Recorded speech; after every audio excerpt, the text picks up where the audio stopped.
Hey everybody, how y'all doing today, tonight, this morning, this evening, wherever you are, and looking forward to an amazingly fantastic, incredible call. One of my favorite topics called the mind. Actually, I'm pointing in my head, but it's not really in your head, it's in your entire beingness. So, if you are ready, let me know by saying, I'm ready, all right? Okay. So let's begin here. Let's start with, again, the idea that I want to congratulate you for being on today's webinar. And again, I like you to participate because the more participation you do, remember, what did I teach you originally? What we hear, we tend to forget. What we see, we tend to remember, but what we do, we understand. And so just the act of writing things down, participating, being involved, uses motor skills, brain skills, etc., opens you up for faster and easier learning. And it's called accelerated learning. Okay. If you've ever been to one of my seminars, you'll know we do that extensively, but this is the best we could do right now. So thank you for that. So before we go into this week's topic, I have a very important question for you. Do you know what the question is? Did you do your homework? So if you did your homework, all of it, every single day, 5 times a day, the mantra we're talking about here, 5 times a day, every day you did the mantra, then I want you to put down all. If you did some of the days or some of the times, I want you to put some. And if you didn't do it at all, just put none. I'm not going to yell at you. Don't worry. And I'm not going to say much about it, but there's a reason for that. Okay. It was very simple. It's a great mantra, wasn't it? I get rich doing what I love. So here's the thing. You know, I don't ask you to do this homework for me. You know, guess what? I've done the mantras for about 24 years, so that's why I'm giving them to you. But I don't ask you to do it for me. I ask you to do it for yourself. Now, you might not think, but here's the deal, guys. You probably have to think about why wouldn't you do it? Why wouldn't you do all of it? I mean, all of it, not just some of it, but all of it. And ask yourself that question. It's a really good question to ask yourself. Why? Because, here it is, how you do anything is how you do what? Everything, right? So bottom line is this: if you come up with a reason, why wouldn't you do it? It's not like nobody can tell me that it takes too much time, because it takes 15 seconds 5 times a day. That's 75 seconds. 75 seconds out of 24 hours. So that is more than a lame excuse. So that can't be it. I forgot. Okay, you can use that. That's fine, but you forget a lot of things then, don't you? Here's the big one. I don't know how helpful it's going to be. Right. That's why somebody would go. I don't know. I don't believe in. I don't know how helpful it's going to be. But you know, the problem is you don't know, and you'll never know. You know, it's kind of like, you know, what you're saying is, I'm not even going to play the game because I'm not sure how the game's going to turn out. And that's the problem with a lot of people. You know, you're not, well, do you ever know how a game's going to turn out? No, never. Do you ever know that when you start a business or you start a situation or you start a job or you start a relationship, exactly how it's going to turn out for sure? No, you never know that. You can fake it, and your ego can tell you know everything, but then, you know, then that person's just a little bit on the odd side, to say the least. So you never know. But, you know, you go into something believing the best for it and the best for yourself, and you go into saying, I'm going to do my part of it, and I hope it works out, but I'm going to do everything that I can. And so bottom line is, you don't know for sure that these mantras are going to work, but you do know this. You know that you don't work. You see, that you do know. That you know. That you quit before you've even started. You don't even start the game because you're not sure, but who cares why you don't start? You don't even start. So again, I'm not here to chastise you and yell at you, but I am here to do this. Here's what I'm doing. I'm in here if you can hear this. I am getting a mirror. I'm getting a mirror right now, and I'm holding this mirror up in front of you right now. And by the word you wrote, all, some, or none, you need to look at yourself now holding up the sign of all, some, or none. Hold up that sign in front of the mirror, put it in front of your face like one of these, wanted type of posters, and underneath your head, put all, some, or none. And that is going to describe not the mantra, not the homework, you. Enough said. Enough said. Just make a comeback. Make a comeback. Do you understand what I'm saying? Make a comeback. Just do it this week. Just do it. Don't think about it. Just do it. Your goal is to put the word all next week. That's your only goal. It doesn't matter if it works, how it works, why it works. None of that matters. You need to live, eat, and breathe one thing for next week. You're going to have a project. Can you complete the project? Can you be successful in the project, the task that I give you? One task. And that's going to be to write the word all, in all honesty, of course, that you did all of the mantra for this coming week. Okay? That's your only thing. You don't have to make $1 million. You don't need to lose 20 pounds. You don't need to, change anything in your life. You just need to be able to write the word all is your only task for the entire week. Because here's my friend, listen closely. If you cannot write the word all, if I give you this one task that takes literally 75 seconds out of 24 hours a day, and you cannot complete this task, then, I love you and I honor you as a person, but you're never going to be successful. I'm sorry. Now, some of you are going to be upset with me. Oh, Harv, you're supposed to be supportive. I'm supportive. That's how I'm supportive. I'm supportive by telling you, get your ass in gear, okay? Do the frickin' mantra. Do it for 7 freaking days, 15 seconds a time, 75 seconds in total.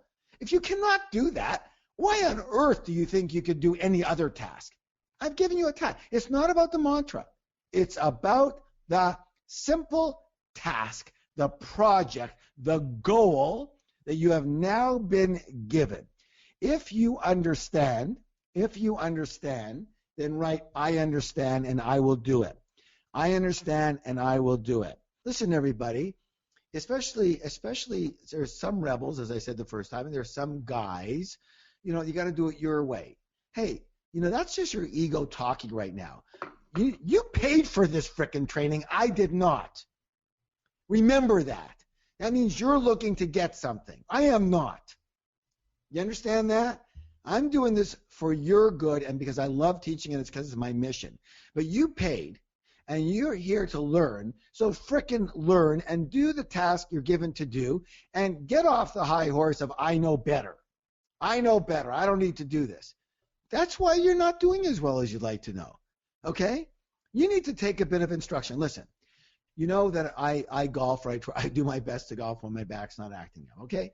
And hey, I got a big ego like everybody else. I try to quell it. I try to keep it in check, but I'm not going to be as bold as to say I don't have an ego. I definitely do, because you know why? Because I have certain concerns and doubts and fears and questions and whatever, and I know that's my ego, so I know what my ego's there. But I'll tell you what, if Tiger Woods came up to me and said, hey, I'm willing to give you a lesson, do you think I'd go, hey, I know everything myself. It's okay. I don't need you. I would be a freaking moron to turn that down. And he said, I want you to practice this one thing for the entire week. One thing. It's going to take you 75 seconds a day. Do you think that if I didn't practice that, what kind of person would I be? I'd be a very nice person, but I wouldn't be a successful one in golf. That's all there is to it. There's no one who could say, Tiger Woods gives you a 75-second drill that you only do one time a day, and you're not going to do it, then that just shows you that you're not serious. That's okay, but you're just not serious, okay? Very good. All right. Thank you very much. Good job. Here's what I want you to do. I want you to write this down for everybody. Everybody write this down. I'm awesome. Go ahead. I'm awesome. I'm awesome. Let's see it. Who's writing I'm awesome? All right. Today's topic is money, mind, and fear. Money, mind, and fear. And again, this is a huge topic for so many people in their life. So, by the way, what I'm going to read right now, what I'm going to say right now, I'm going to read out what other people say about this. So I have to read it because it's not what I'm saying, it's what they're saying. And it might not sound like it has anything to do with the mind, but let me tell you right now, by the end of this webinar, you're going to see that pretty well everything, what's the word? Everything has to do with the mind. All right. So here's what some people say. And again, write down the word relate, or I relate, if you hear something that you relate to, okay? How do you stay positive about money even when you're not doing as well as you'd like to be doing financially? When you're doing poorly, how do you stay positive? I feel I'm too old to start a new business, or I feel I'm too old to still make it as I haven't made it yet. Who relates to that? Hey, about this one. I feel I'm too young to get really rich, even though I have a lot of good ideas. Who relates to that? How about this one? I envy my friends and people that I know who are successful, and it makes me scared to fail and look bad in front of everybody else. So I envy a lot of other people who are doing well, but I don't know that this is what I can do. I'd like to start a business, but I don't want to fail. I don't want to take a big risk, especially if I have a decent job. I don't want to take a big risk. What if it doesn't work and I start a business? How about this one?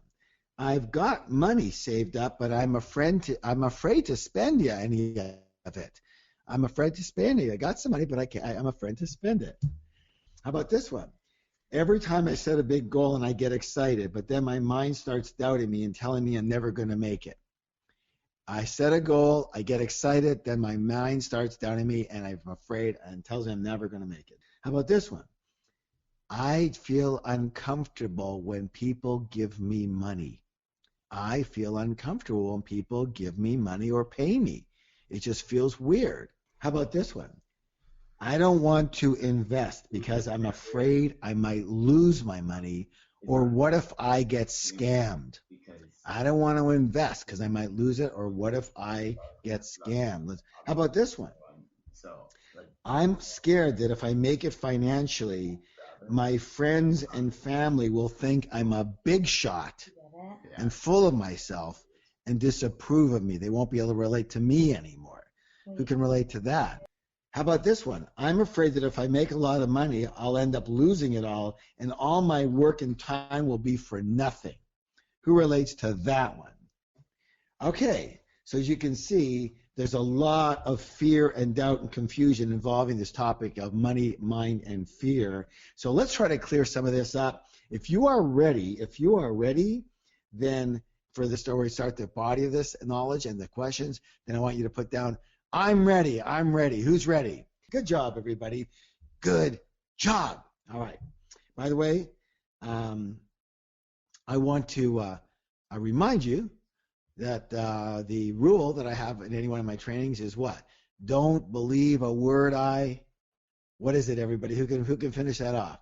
Don't believe a word I say. Very good. Thank you. Keeps you involved and keeps you learning. Good. So, again, I can only come from my experience, but what I can tell you about this topic is I have a lot. What's the word? A lot.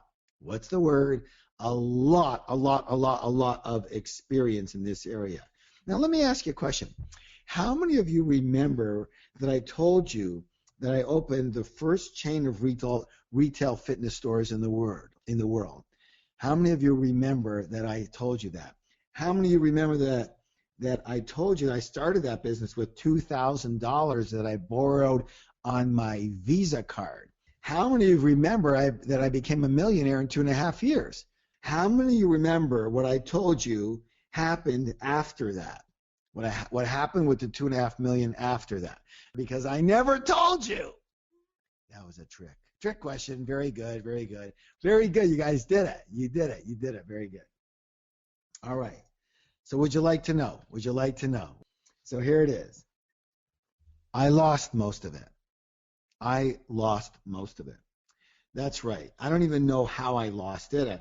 I guess it was a kind of a combination of spending and giving money away and maybe some poor investments, definitely some poor investments.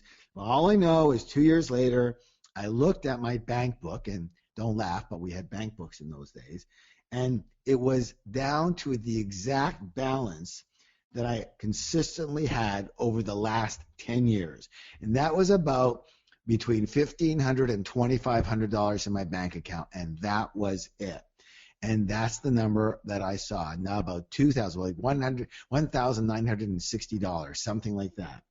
And I was in complete shock. From $2.5 million 2 years later, I'm down to like $1,900. Unbelievable. And I can tell you, I was in complete shock, just shock for quite a while. But while I was looking at this bank book and, ready to cry and shivering and going, what on earth have I done? I feel like a fool. I feel embarrassed. I feel stupid. And the minute I kind of quieted down and just kind of reflected and went into my heart, for some reason, I'm going to call it a spiritual reason, something popped into my head. Something that I'm going to call a spiritual reason, as I said, popped into my head and my heart. And what popped into my heart changed my life and has now changed the lives of over 1 million other people from all around the world. Remember what I said. I was in the fitness business. And I always talked about something called a metabolic set point when it came to your weight. Now, what is a metabolic set point? It is basically the weight that your body just naturally went to. So let's say, you're a person, a guy, and you weigh 160 pounds basically all the time. And you get sick and, you're down to 150 pounds. Well, when you get better, what happens? You just naturally seem to go back to 160 pounds. Your metabolic set point. Let's say that, you weigh 160 pounds and you overeat, you go on a cruise or something and you're now 170 pounds and you come back and you just do your normal everyday thing and what happens? You just somehow go back to 160. You don't go back to 150 or 140. You don't go up to 180 or 190. You go to 160. For a lot of women, you might have the same situation. You have a certain point, a certain weight that your body naturally is set to, and it's set to that because of the metabolic kind of the metabolic energy, the metabolic frequency that your body burns calories at rest, and that's how it works without getting into too much detail. However, what I realized there was something very unusual, because I talked about this metabolic set point every single day in my business, 10 times a day. I would tell everybody, listen, if you want to lose weight permanently, you've got to change your metabolic set point. You've got to be able to change the rate at which you burn calories at rest, and that is ingrained in you right now and has to be reconditioned. And that's the only way to be able to do it permanently. And that just came flooding. Everyone understand? Flooding into my mind and my heart as I was looking at my money, my $2,000, my $1,900, and I went, oh my God. Look at this, because I kept on looking at it and going, this is the same amount of money I always have. I always have this amount. I always have this amount. I always have, no matter what I do, I always end up with this amount. And I went, oh my God. In the same way that we have a set point when it comes to our weight, we must have a set point when it comes to our money. And that, my friends, as I said, changed my life. And teaching people about their financial set point has changed the lives of, like I said, over 1 million people right now. And so here's the key thing. Your financial set point, another name for your financial set point, is your money blueprint. In other words, if you looked at the blueprint of a house, you'd see what the house is supposed to look like when it's built. And it's drawn. Well, for us, there's another way that it rears its head. So Does everyone understand that you have, everyone, including me, have a financial set point, a place that your body is natural and your mind is natural being and comfortable with? I didn't say it was good. I didn't say it was bad. I just said it's your natural spot. Okay? For some people, it's millions. For other people, it's pennies or hardly anything. Some people are set. They're preset to struggle around money. Some people are preset to worry about money. Some people are preset to only earn $40,000 a year every single year, no matter what. Some people, and then they go for a new job. You know what they get? $42,000, okay? Some people are preset to make money and then lose it, make money and then lose it. Some people are preset to never try. Some people are preset to never invest or to lose when they invest. Some people are preset to make when they invest, and certain investments work and certain don't. This is all preset stuff for your money blueprint. Now, I would like to do a little bit of just data teaching right now before I get into the questions to make sure that everybody's on the same page. So the bottom line is, listen close everybody, your money blueprint, your financial set point is, let me repeat, is the root cause of your financial success, mediocrity, or failure.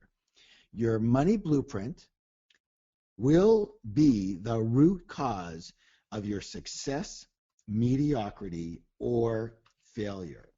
And if your own personal money blueprint or financial set point is not preset for financial success, you are doomed to struggle financially no matter what else you do. You can get a better job, a better business, better marketing, but it doesn't matter. You are doomed to struggle financially unless you change that money blueprint. You change that set point. Let's talk a little bit about this blueprint and how is it formed so you understand where it comes from. There are three ways that the blueprint is formed, okay? Predominantly it is formed by verbal conditioning, three methods of conditioning: verbal programming, verbal conditioning. What did you hear when you were young? Number two, modeling. What did you see when you were young? And number three, specific incidents.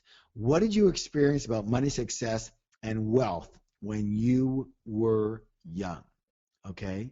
So, again, what were some of the things you heard when you were young, saw when you were young, and incidents that occurred? Let me see right now.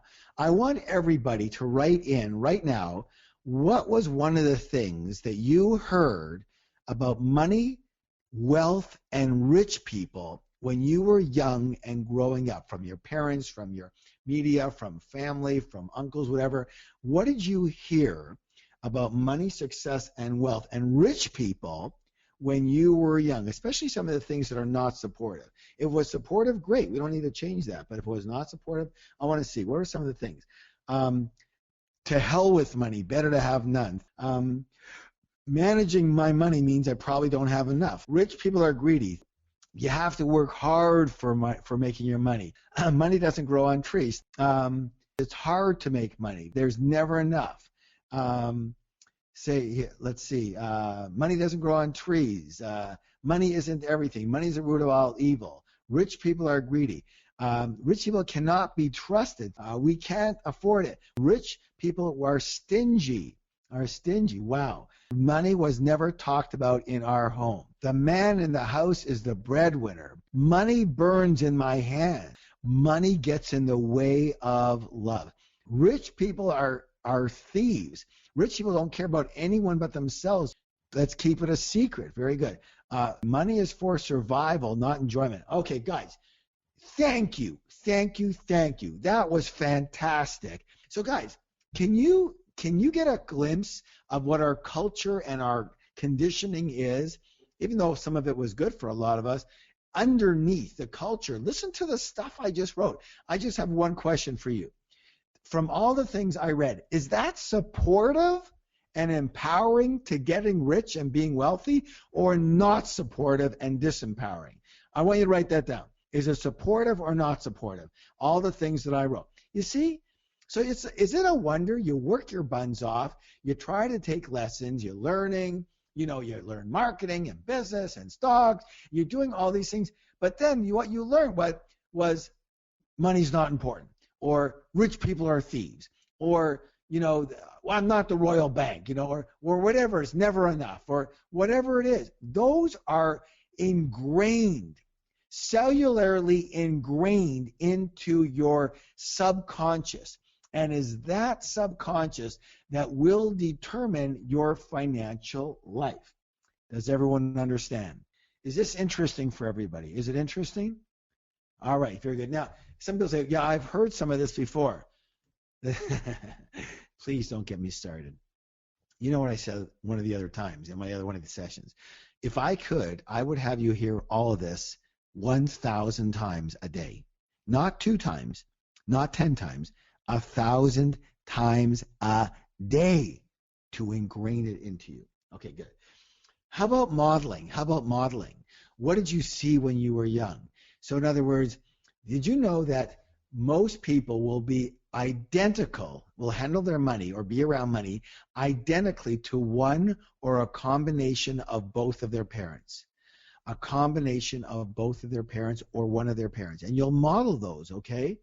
So I just want you to write down right now, which parent do you think you're more like when it comes to money? Your mom or your dad, even if it's a guardian or a grandparent, or are you a combination of both? Or are you the opposite, exactly the opposite of one or both of them?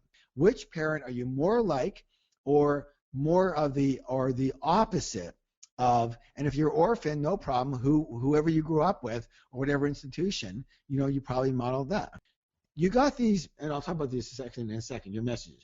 The third thing is specific incidents. What did you experience around money, success, and wealth when you were experiences? I'm not going to get into it right now, but let me just say, for example, one of the best examples I've had in my seminars, of course, I ask about all this stuff, and we share it, and we clear all of it, which we're going to do some of that tonight.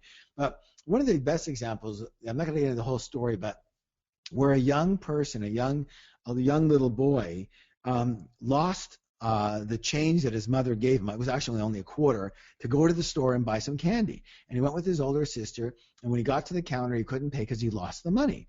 And she ran home to tell mom, look at this, he lost the money, and so he came home finally very, very downtrodden, very upset. Not only did he get the candy, but when he came home, what did his mother do? Was she enlightened at the time? No. She screamed at him. She yelled at him, what's the matter with you? You can't hold on to money. If any money I give you, you're going to lose it. I'm just not going to give you any more money, okay? You don't deserve to have money. If you're just going to lose it, you're not going to get any more. Go to your room. And that's what she said. And it was such a high energy and emotional message that, guess what? He comes to the seminar and he's crying constantly. What's the matter? I can't hold on to money. No matter what money I have, I spend it. I give it away. I lose it. Every investment I lose on. Nothing I can do. I earn a lot. I cannot hold it. No kidding. No kidding. His mother gave him that message that you will never have money. You'll never be able to hold on to money. You can't hold on to it. Whatever you have, you're going to lose. And he got so embarrassed that, you know what? He actually stopped earning money because he said, well, what if I lose it again? See, these incidents that occur when we are young are so profound and so impactful for us and so hurtful for us that we make a decision and a conclusion right there. I will never have money again because, God forbid, I lose it. I would never want that embarrassment again. I would never want to get in trouble like that. Does everyone understand the power of the programming? The power of your programming. And by the way, yes or no? Do you understand the power of this programming? One incident, one message will change your life. Will change your life. It only takes one message to change your life. Everyone understand, yes? So you think, I'm going to say this right now, everybody, and please don't take this as something bad, but just take it as my own humble opinion. Here it is. You're a robot. I'm a robot. We're barely conscious. We learn how to be when we're young, and then we are that. We just are that. And then we create these beliefs around it, and then we have these conclusions around that belief, and we just are that. Okay, we are just like a robot is programmed to do what it's going to do. We're programmed. We're human robots. Okay. Now, some of us are slightly more conscious than other robots, but basically we're a robot. And to think that you're not is just being unconscious. Now, are you really a robot? No, but you have a part of you that is robotic. Robotic. That is why we are creatures of habit, in case you haven't heard that. Again, I don't mean to take anything away from me or you or anybody. We're wonderful, heartful, spiritual human beings, but our body is a complete robot. Our mind is a complete robot. And thank God for that, because if it wasn't robotic, we would all be dead. Does everyone understand? Does everyone understand what I mean by being a robot? We are programmed to be the way we are. Okay, and until you go in and change the programming, you will never change the result. All right, so here is, I want everybody to write this down. I want to go over something called the process of manifestation. Write this down, everybody. T, and then dash F, and then dash A, and then put equals R. Okay? T dash F dash A equals R. Now with your own notebook, you can write down what these stand for. Your thoughts lead to your feelings, which lead to your actions, which lead to your results. Again, your thoughts lead to feelings, lead to actions, lead to your results. So, what is the source of your results? What is the initial source of your results? Thoughts, your thoughts. So your thoughts are the source of everything, right? Wrong. Kind of, sort of, but they're not quite the source. This is getting interesting, isn't it? Because everyone tells you everything begins with your thoughts, right? Yes? Good. Here's a question for you. I want you to write down the answer. What creates your thoughts? Your spirit? No, your spirit does not create your thoughts. It's the last thing it creates. Love or hate? Your programming. Your programming, your conditioning creates your thoughts. And your programming comes from what you learned. Remember who you learned from, your parents and media and your teachers and your clergy and everyone. So remember, you come into this world as an empty vessel, don't you? And then you get filled up with information. You don't know anything when you come in. You know, not about how to be in the world. You don't know about money, that's for sure, right? You're not doing money when you come into the world. You get taught how to do money. And mostly you get taught by people who either didn't have a lot of money or they had a lot of negative beliefs and non-supportive habits around money themselves, right? And so our learning from these people becomes our way of programming, our way of thinking, and now we naturally think and therefore do what we think, and therefore the result is what the result is when you have non-supportive programming around money. Does everyone understand? You have genetic programming. That's part. Of course you do. We're not talking about your genetic programming. We're talking about your learned programming. Get it? Genetic, I can't change. Neither can you probably. Learned, we can unlearn and relearn. Understand? I hope so. So it is your mind that determines your money and therefore your life based on your initial learned programming. Got it? All right. So that's why I said earlier that a lot of the questions that people have around money, success, and wealth and rich people are issues that don't seem to have anything to do with the mind. They seem to have something to do with outside of themselves. But let me tell you, there's nothing that doesn't have to do with your mind. All right, so here's what we're going to do. Let's get to some questions to bring up some more lessons. Everyone good with that? A few questions just to bring up a few more lessons here and what to do about it. All right. Again, regardless of the name we put in front of the question, I want to make sure everybody understands that everything you hear is an important lesson for your particular life. So don't ask, does this question pertain to me? I assure you it does. The question is what? What's the question? How does it pertain to me? How does it apply to me? And again, this is, my friends, the root cause of financial success, mediocrity, or failure. If you don't get this right, if you don't get this together, if you don't understand this is the root cause, you're doomed. You're doomed to struggle.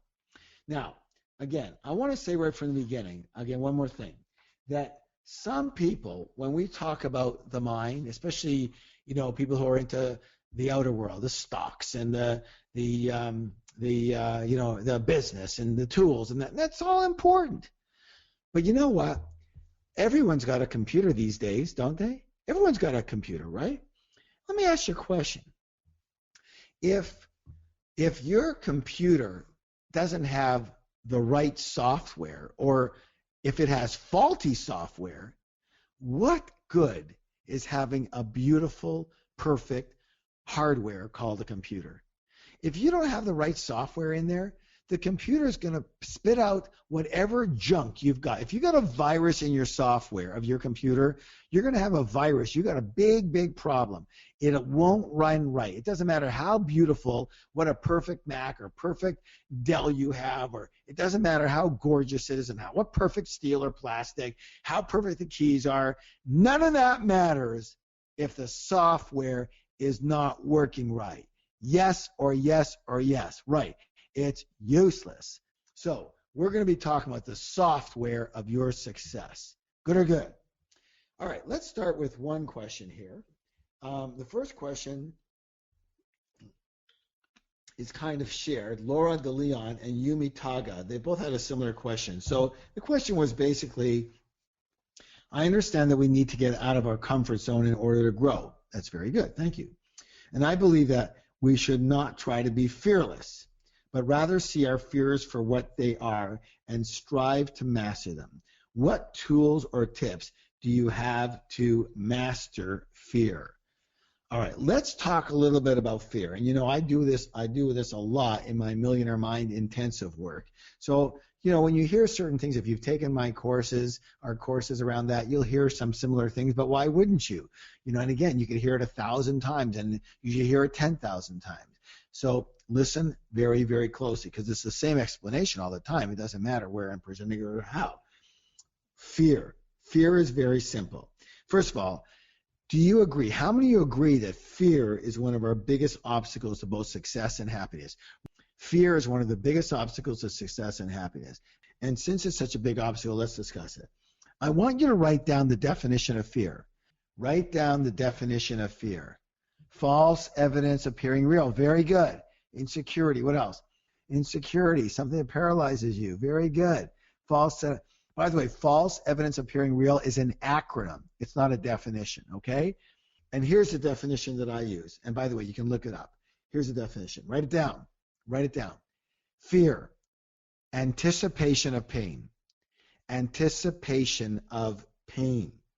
Now, when is anticipation? Past, present, or future? Anticipation is when? Thinking about is anticipating the future.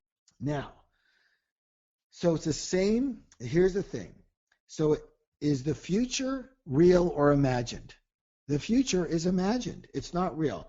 I always say from stage, I say to the whole audience, and I want you to do this too. I want you to do this. Here's to do an experiment. Raise your hand tomorrow. Go ahead, do that now, everybody. Raise your hand tomorrow, okay? See, you can't do that, right? Because tomorrow doesn't exist in reality. It only exists in your head, in imagination, in your mind. And the same thing goes for fear. Remember, fear is anticipation of pain. Anticipation is in the future. You can't do or be anything in the future, so it's only in your head, just like tomorrow is in your head. All right? So here's the thing. Your mind has a very specific job. What's the job? What's the job? What's the job of your mind? That's right, survival. And therefore, its primary role is protection. And therefore, listen closely, everybody. Your mind is like the sentry on a ship. The sentry. Everybody, write down. What is a sentry's job? To be the lookout. Lookout for danger, right? Warn of danger. And that's why your mind is constantly on the lookout, scanning for what's wrong or for what could go wrong in any situation, right? So it's always warning you, look out, be careful, look out, be careful. Listen closely. Your mind is like an over-worried mother. It has very good intentions, but it will drive you freaking crazy if you keep listening to it. All right? Your mind is like the world's greatest soap opera scriptwriter. It creates incredible stories, usually dramas and disasters of things that never happen and things that never will. Mark Twain said it best. He said, I've had thousands and thousands and thousands of problems, most of which never actually happened. Do you all understand?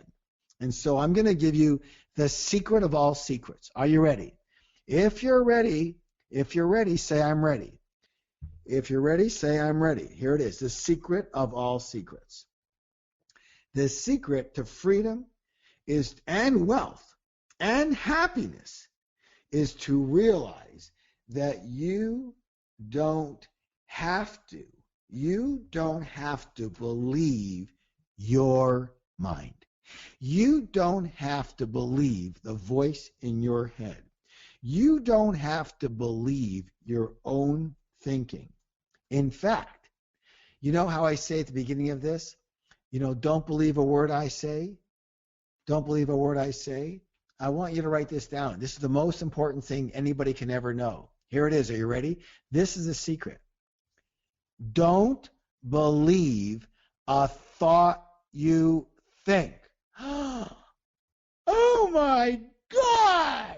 You can't be serious, Harv. My thoughts are truth. My mind is brilliant. My mind knows everything it needs to know. Of course I have to believe the voice in my head. It's me. No, it's not. It's the sentry on the ship. You're the captain on the ship. Do you understand? You're the captain on the ship, but you've got this sentry running your freaking life.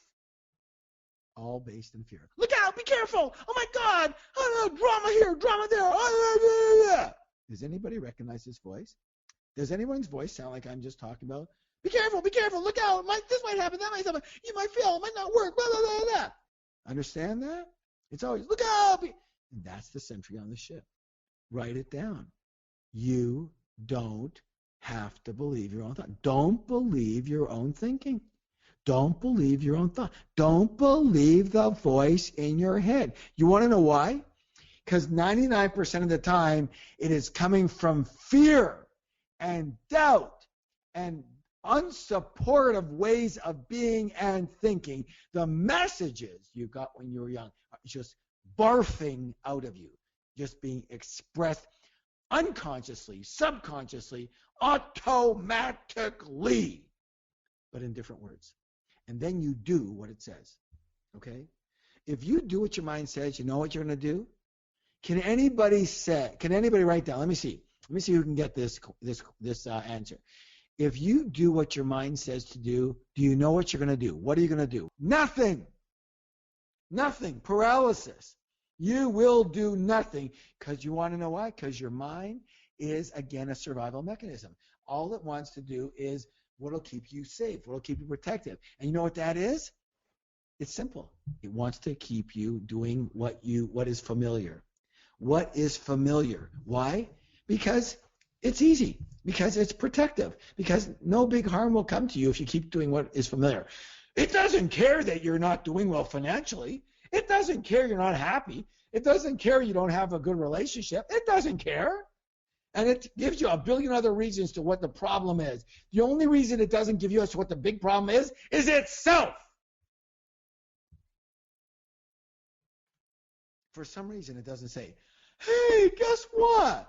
The problem you're having in your life with your money, with your relationship, with your happiness, with everything, is me. Ha, ha, ha, ha. How many of you notice it never really gives you that answer? Does that make sense? Does that make sense? I wish everybody heard this when you were 13. How do you break the stinking thinking? You don't right now. Don't worry about that. Don't break the stinking thinking. Notice it. Notice where the stinking thinking's coming from. Okay? It's coming from this thing called your mind. And you know what? When your mind talks, just don't listen. Say, here's the I'm going to give you right now, everybody. I'm going to give you right now the secret. Another big secret. If you're ready for another big secret and you appreciate it, say, I'm ready. Say, I'm ready. Let me hear it. Let's see. I'm ready. Here, you ready for the secret? Here it is. I'm going to give you the 4 magic words because I love you. I love you. I'm going to give you the 4 magic words that will change your life. Are you ready? Here it goes. When your mind says anything that's non-supportive, which is 99% of what it says, here's the words you say to it. Thank you for sharing.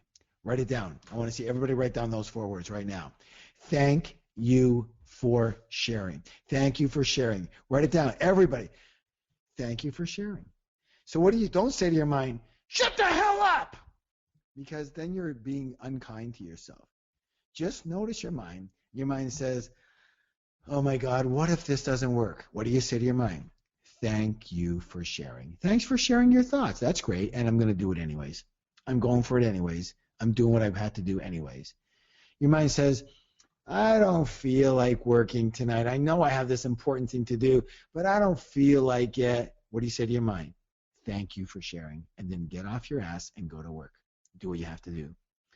Your mind says, you know, hey, there's a really strong investment out there. It goes, oh my God, what if you lose? What if they're scamming you? What if this? What if that? What if that? Here's what you say. I'm going to do my due diligence first. I'm going to be very careful.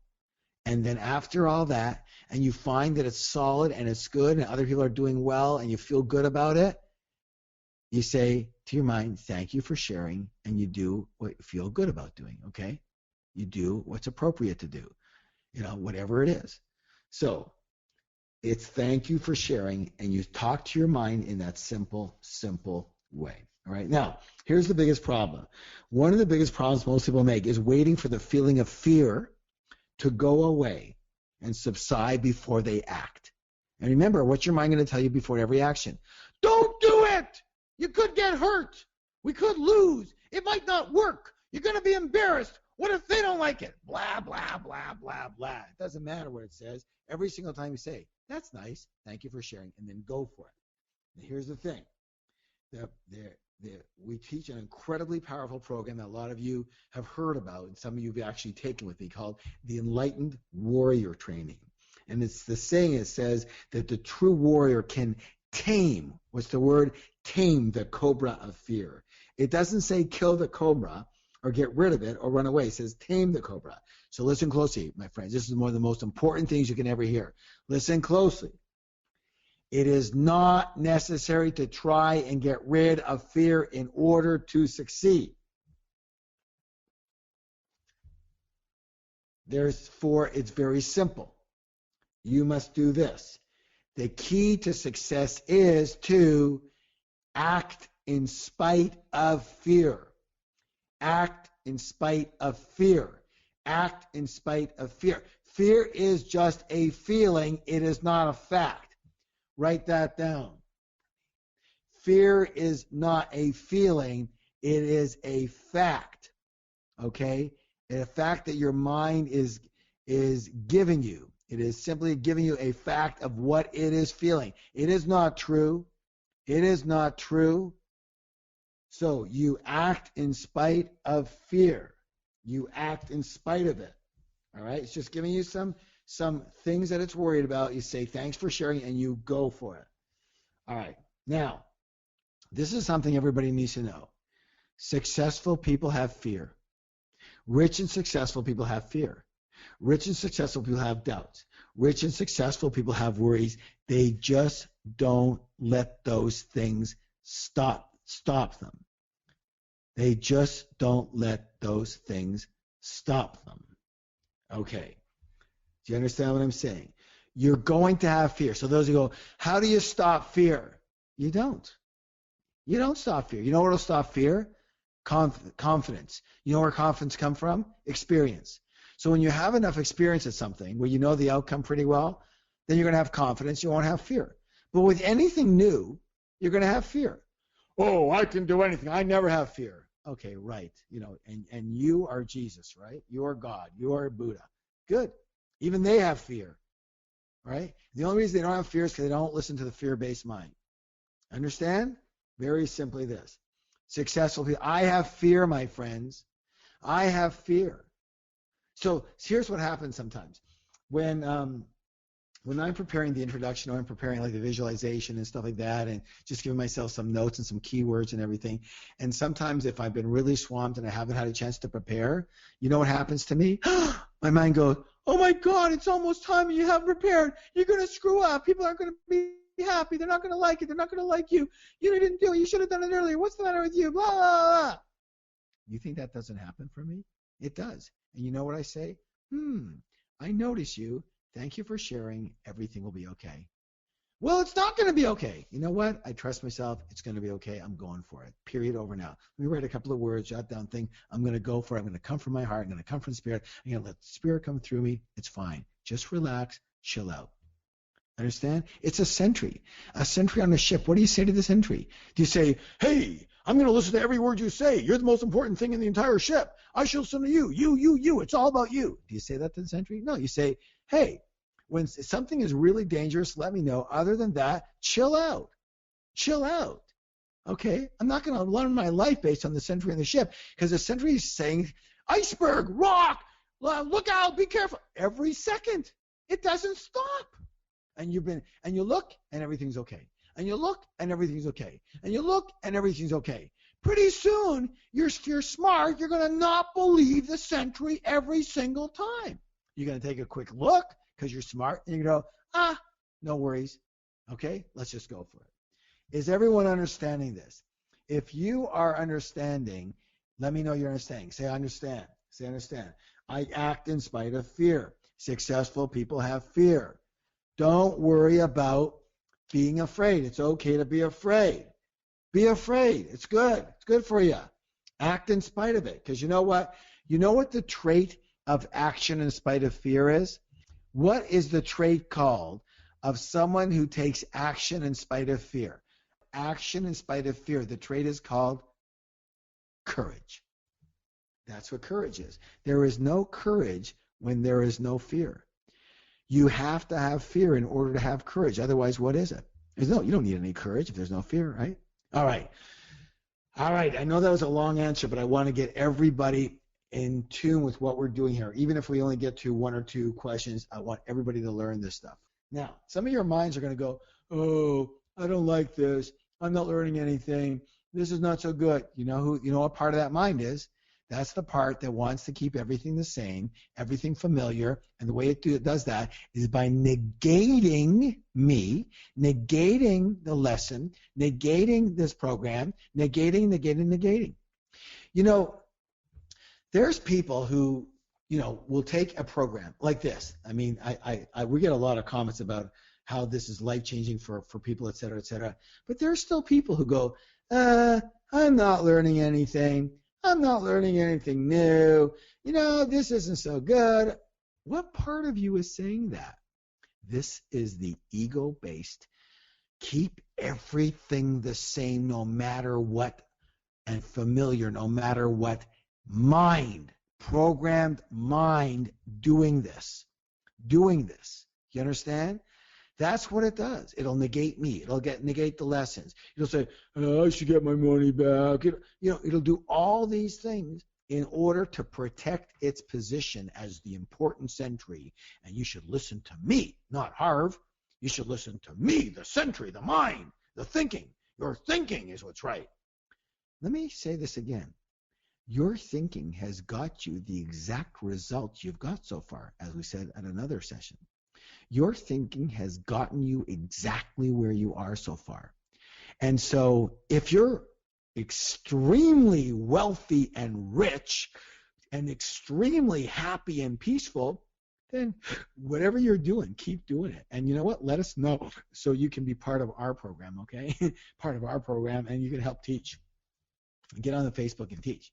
But if you're not 1,000% happy and absolutely wealthy, a net worth of, I don't know, $25, $50 million or more, then you know what? You have a little bit to learn. And the biggest thing you need to learn is the one thing that's holding you back and from reaching your full potential is that voice in your head. The same one that's saying, I like this, I don't like this, this is not so great, I'm not learning anything new, I know all this. Hey, it doesn't matter what you know, it matters what you do with what you know. And if you don't live it, you don't know it. You only heard about it, you only read about it. You understand what I'm saying? I hope so. So, now, before we get on to the next one, I want everybody, put your hand on your heart and say, I am a spiritual millionaire. I am a spiritual millionaire. Write it down. I am a spiritual millionaire. Hey, how can I write with my hand on my heart? Listen, that's your problem, not mine. Okay. This is a very, very long question with a pretty short answer. And it's by one of our superstars, Patricia Barros. And we actually tried to get some extra information so I could answer it properly. And thanks for sending that in, Patricia, because I try to make sure I'm giving you the answer to the question that I've got. And if you give me a question that I don't have enough information for, I'm going to ask you for more. Patricia says this. Listen close, everybody. And I want everybody. You're the coach now.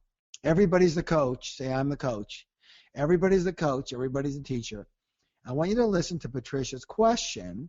I want everybody to answer it. I want to see what everybody answers, and then we'll see how we do, okay? Now, Patricia says, I'm a parent coach, and I discovered my niche, which was to empower moms who are seeking change to jump into the life that they're meant to live. Empower moms, right? I was thrilled, excited, and suddenly began to feel afraid. It's been very hard to sell the program now. Something's been blocking me around it, and I slowed down. Our last class together was very revealing because the biggest challenge of my life was to reinvent myself and go from a pediatrician in Brazil to a stay-at-home mom for 13 years, and then to a parent coach here in the U.S. But I'm scared. It feels like I need permission to be this coach, permission from myself. Around money, I grew up with very little. See, guys, is everyone getting the clues here? I remember feeling very guilty when I wanted to buy something. In my married life, I've been very blessed with plenty. But as a businesswoman, I've always wondered if I'll be capable of making money. I feel like I need someone making it for me, in this case, my husband. Okay? All right. Everybody is the coach here. What would you say to Patricia? What would you say to Patricia? What's going on here? What would you, okay, some, very good, let's see. Abe says it's in her programming. Thank you. Arthur says tell the Santry, give yourself permission. Don't listen to your mind. Very good. What are you afraid of? Okay, is that going to be helpful? It could be if you write down what I'm afraid of, then you see it's nothing. Come on, I'm looking for more. When you've lived in fear all your life, it's hard to be something else. Yes, holy. No, I'm not getting a lot more. Where's your coach? Where's my coaches here? Come on, what's your you can do it. Sit with the fear, jump off the cliff, lay down new programming, small steps towards your goal. Hey, some of these are very good. All right. Very good, everybody. Very good. So let me, first of all, let's talk about a couple of little things here. Let's talk about the blueprint. Again, what were you programmed? So, Patricia, take a look. I was a pediatrician in Brazil. Are pediatricians entrepreneurs? Nah, I don't think so, especially not in Brazil. People get paid, you get paid to do it from the government, blah, blah, blah, insurance company. You're not, everyone needs a pediatrician. You don't have to be a big business person. In fact, a lot of people are terrible business people who are doctors, not an entrepreneur. A stay-at-home mom for 13 years. Entrepreneur? No, I don't think so. So, I want to see if everyone gets this. Is Patricia's programming and patterning to be her own boss and be an entrepreneur? Is it? Yes or no? No, thank you. Very good. So she programmed not to be an entrepreneur. So is it any wonder, first of all, she's having a hard time in her own business? No, of course it's not a wonder. So that's the first thing. She's going to have to work extra hard to do that and extra intelligently. Next, she says, I need permission. I need permission around this. Okay? Listen to the word permission. She's also saying, I grew up with very little and I feel guilty when I wanted to buy something. Is that plenty or is that scarcity? Plenty or scarcity? Grew up with little, feeling very guilty. Is that plenty or scarcity? Scarcity. Is her programming plenty or scarcity? Scarcity, lack, lots or little. So her programming is what? Little. Very good. Now, let's go here to this one. I feel like I need someone else making it for me, my husband. So someone else doing it for me, right? All right. You put all this together, what do you have? Programming set for success or programming set for not success? Success or not success? Jernija, that's past. Really? That's past? No, that's not past. She's in it right now. Your past does create your present and your future. Your past is what you learned. What you learned turns into your thoughts. Your thoughts turned into your actions. Your actions turn into your results. Your past does create your future until you change what you learned in the present, and that becomes your new past, which creates your new future. You change what you learn in the present. The minute you change it, it becomes your new past, which then becomes your future. Your past does create your future. Do you understand? But you can create a new past. Do you get it? Yes or yes or yes or yes or yes. You get it? Very good. Let's see. Very good. Thank you. All right. So let's see. So Patricia, here's what I want you to write down. And everybody write down. We're all coaches. Remember, we remember one of the best ways to learn is to do what? To teach, yes? We're all coaches. We're all coaches. Put on your coaching hat now. Patricia and everybody else. If you remember, she says, I'm a parent coach and I discovered my niche to empower moms, to jump into the light, to empower moms, to empower people. She wants to empower people. Write down 3 things. Everybody write down one. One thing you would teach someone, you would tell somebody to empower them. What would they need to do to empower themselves? How would you tell someone to empower them? Empower themselves. Let me see. Okay, good. Act in spite of fear. Very good. Wear a cape. No, that's not going to work out. Don't listen to your mind. Believe in yourself. Very good. Very good. Go with your marching orders. In other words, your mission. In other words, stop thinking about yourself. Go with your mission. Okay? Identify your strengths and use them. Trust your intuition. Take action in spite of anything. All good things. All good things. Believe you can. Here's the most interesting thing in all of this question. Everyone's a coach now. Listen closely. We're all learning here. Patricia, and about everybody else, of course you're learning, I hope. Her mission and her business and her life is all she wants to do is empower people. But listen to the words she's using. Listen to the words. I need permission, I grew up with a little, guilty, someone else making it for me. How many of you have ever heard the saying, you teach what you need or want to learn? You teach what you need or want to learn. And that's not a bad thing. You teach what you need or want to learn. Guess what, Patricia? You teach what you need or want to learn. Patricia, you got it. Everyone's got it here for you. You need to teach yourself to empower yourself. You want to empower other people? How about starting with you? You need to empower you. Now, I'm not saying you cannot work to empower people at the same time, because you're probably more empowered than most, you understand? But we're never going to get rid of those insecurities from before. Whatever our issues were, They're not going away, okay? There's always a thread of them for the rest of our lives. But you just don't let that thread turn into a rope and run you and strangle you. You understand? You don't let the thread be a rope and strangle you. See, a thread around your neck is not going to strangle you. You're just going to break it, okay? But a rope will. And what we do is we let the thread turn into a rope. Patricia, you need to empower. You need to write the 3 things you wrote for that you will ways you empower other people. That's how you got to empower yourself. You understand that? You got to empower yourself. All right. So everybody, you need to put power on yourself. Patricia says, "Oh my God, thank you so much." It was obvious. Listen, I just watched the words. The first word in the sentence was empower other people, and all the other words were disempowering. Come on. Okay, you see that? Thank you so much. Now, one more thing, Patricia. The way you would say, one more thing you would say to empower other people is say, take the focus off of you and put it on helping other people. And stop thinking about, I'm afraid means what? Who are you thinking about? Them? No. You're thinking about who? You. Everybody needs to get this. And thank you so much, Patricia. Such a great question, and thanks for elaborating on it, because it's such a great, great, great example for everybody. Everybody needs to empower themselves. Whatever you would tell somebody to motivate them, a friend of yours is down and out, what do you say to them to inspire and motivate them?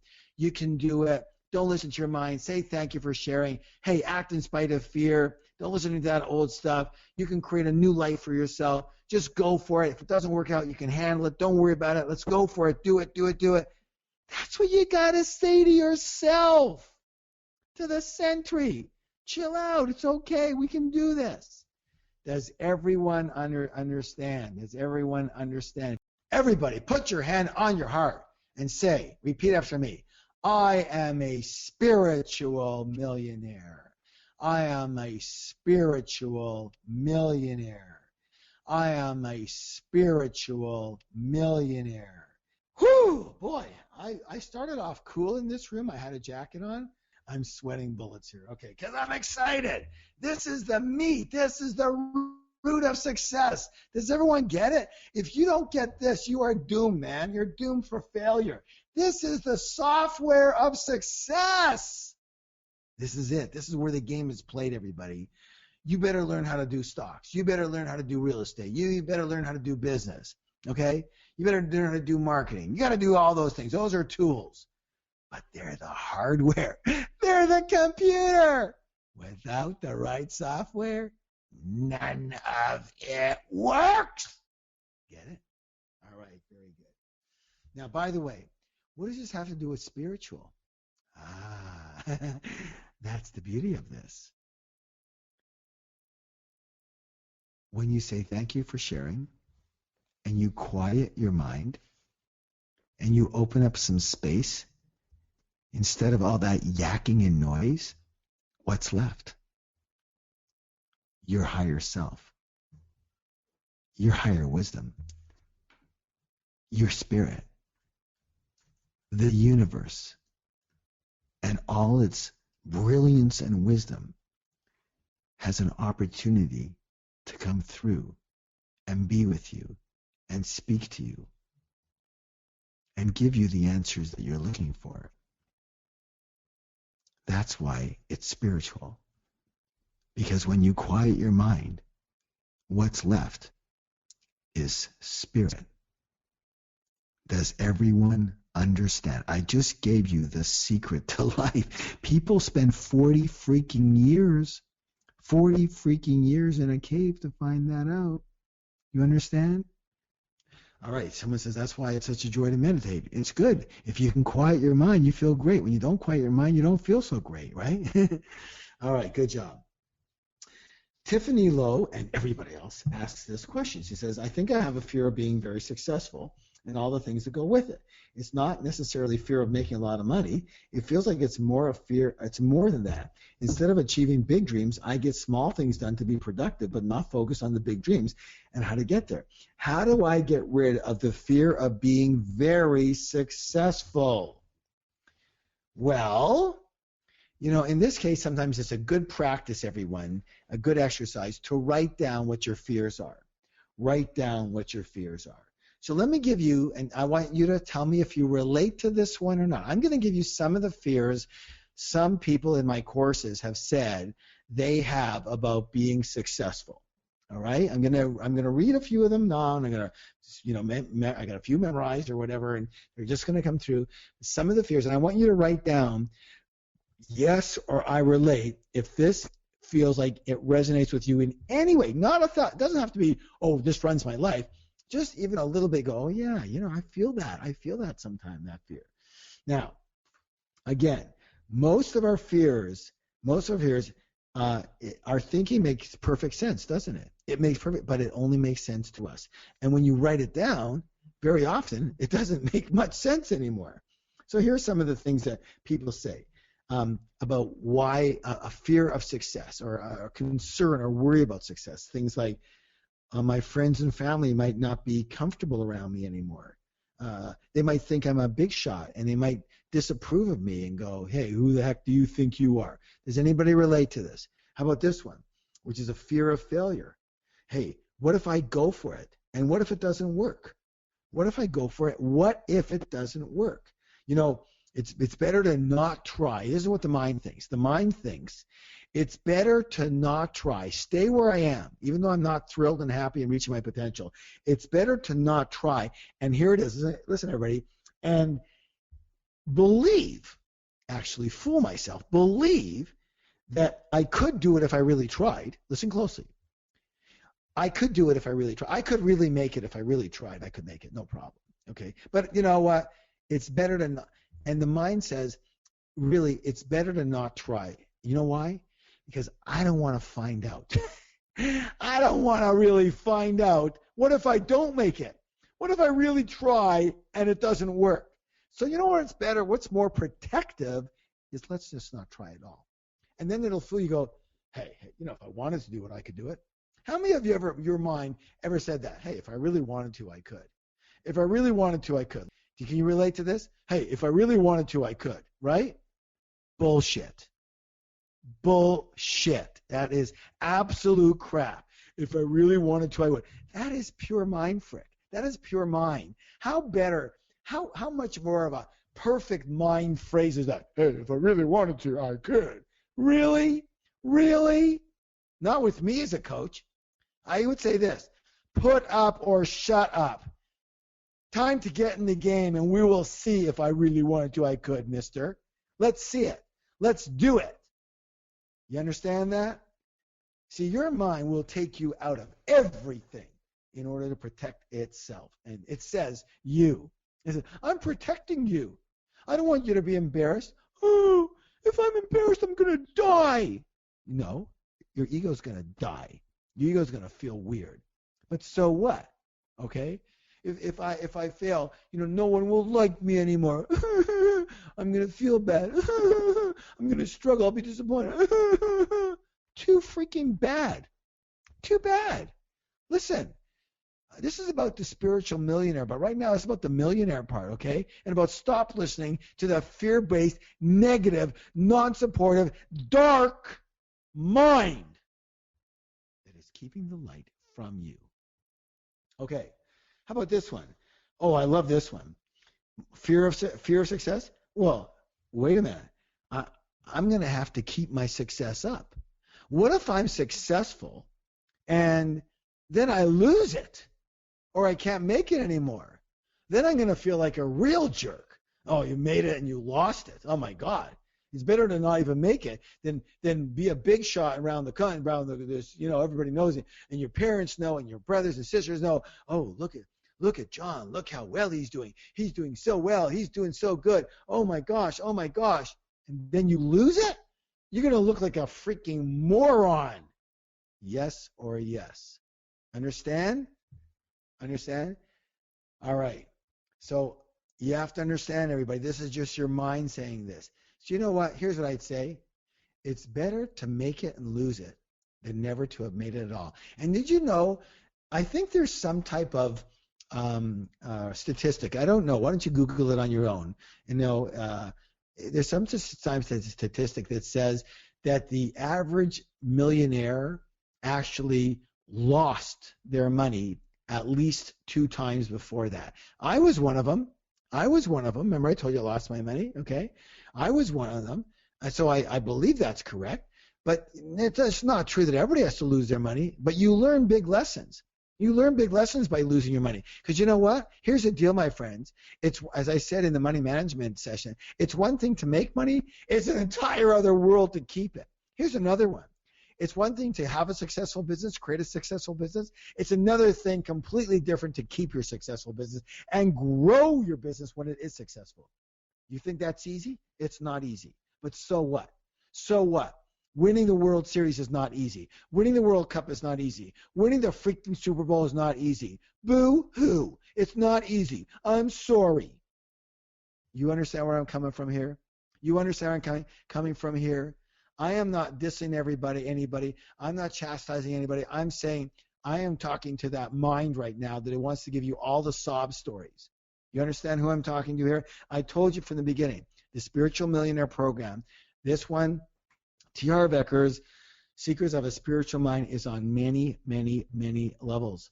I am talking to your conscious. I am talking to your subconscious. And sometimes when I'm emphatic and impactful, you can know who I'm talking to. Now, of course, your ego is going to go, oh, my God, he's not nice. Here's what I say to that part of you. Boo-hoo. Thank you for sharing. Learn. Go for it. Make it work. If it doesn't work, correct and continue. Try again. If it doesn't work, try again. If it doesn't work, try again.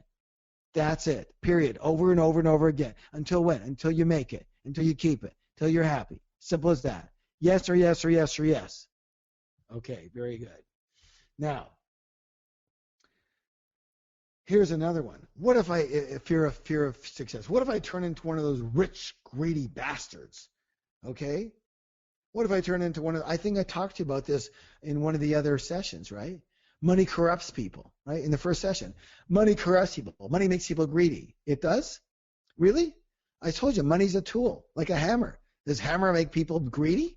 No. With a hammer, you can build things or you can destroy things. With money, you can build things or you're going to destroy things. Who are you?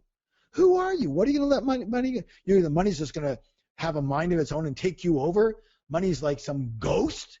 Oh, I was nice yesterday, but today I have a lot of money. Now I'm a jerk. I don't think so. That's you know who tells you that? The people who want you to be broke. That's who tells you that. The people who want you to be broke tell you that money's going to make you a bad person. Money's going to make you greedy. Rich people are greedy. Really? Rich people are so greedy, such jerks, such assholes, that you know what? The other day, I told you I have some issues with my back. I was in a hospital in Reno getting a shot in my back. And I was in, I forget the name, I think it was the Amy Allison wing of the hospital. And I looked at the plaque and it said, this is in memory of Amy Allison, who died of by her parents, Do you know how much it costs to contribute a wing to a hospital? Like try about, probably about 20 or 30 or $50 million. Okay. Oh, yeah, right. Rich people are greedy. Of course they're greedy. They're jerks, aren't they? Have you ever seen a hospital wing donated by a broke person? Have you? Have you ever seen one donated by a poor person? I don't think so. But it just so happens they're the ones that are in there for free. So get off that BS, okay? Get off that BS. All right. Rich bastards, the nicest people I know are the richest people I know. Why? I told you the first time. I'm reminding you. Because to get rich, it means being able to help other people and other people wanting to do business with you. People do not do business with people who are jerks, not for more than one time, do you? You do business with people that you like and you care about and you trust. And that means they're nice people. You like nice people. You'll give your money and give your business to people who are nice more than idiots and jerks and bad people. If you want to keep your money, you need to be a nice, good person and a kind person. And you get rich like that and you stay rich like that. You understand? You be a good person, not a jerk. And then you will be rich for many, many, many, many, many ways. All right.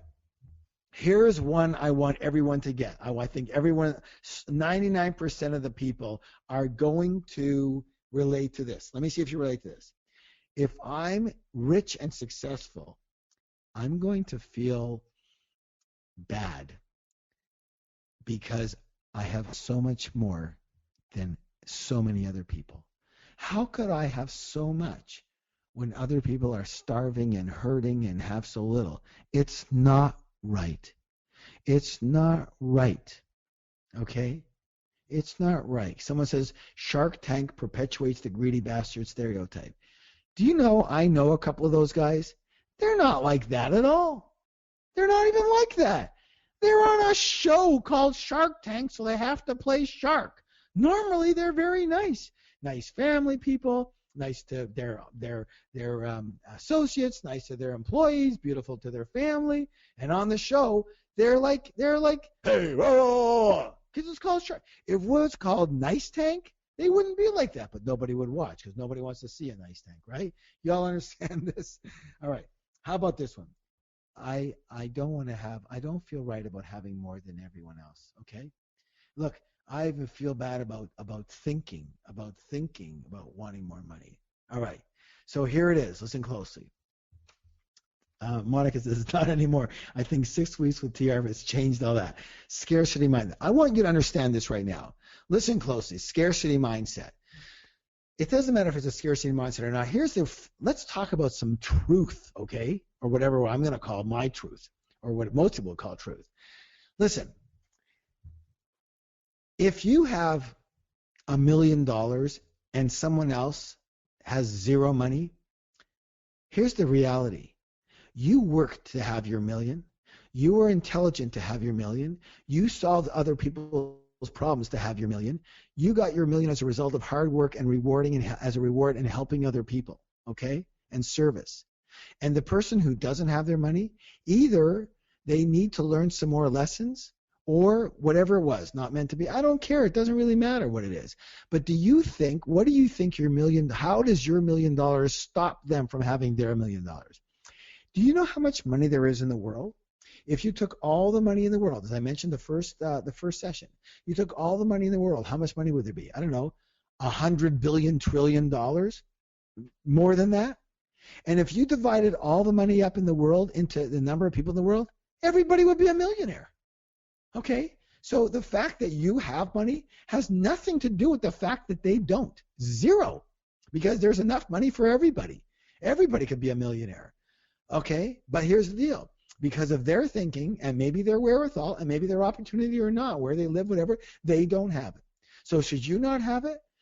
So you should be broke, so they're broke. So you should have no money, so you cannot contribute to them. You cannot contribute to a hospital wing. You cannot do anything for anybody else. Everyone should be broke because one person's broke. We should all be broke, right?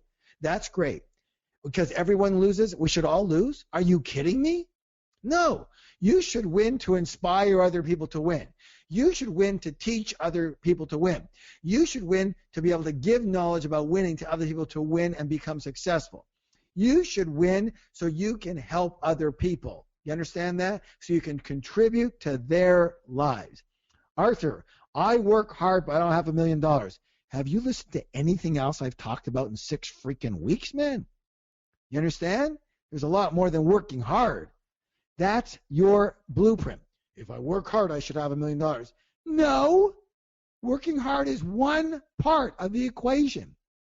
Working smart is another part. Having a system, which we'll talk about the last time, is another system. The way you think and and the actions you take. Working hard at what, man? At what? What do you do? How effective are you? How efficient are you? How many people are you helping, man? What kind of value are you actually delivering?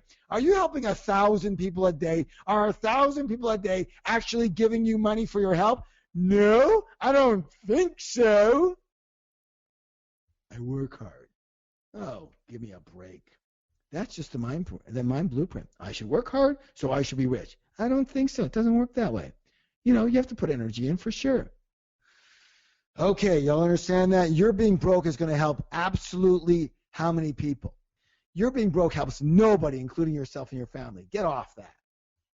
All right. And bottom line, all this stuff is mind frick. All these reasons for why you shouldn't get rich, for a failure, this is all mind frick. It's all your conditioned mind, your program mind giving you a reason. It's called fear. Fear, fear, fear, fear, fear, fear, fear, fear, fear.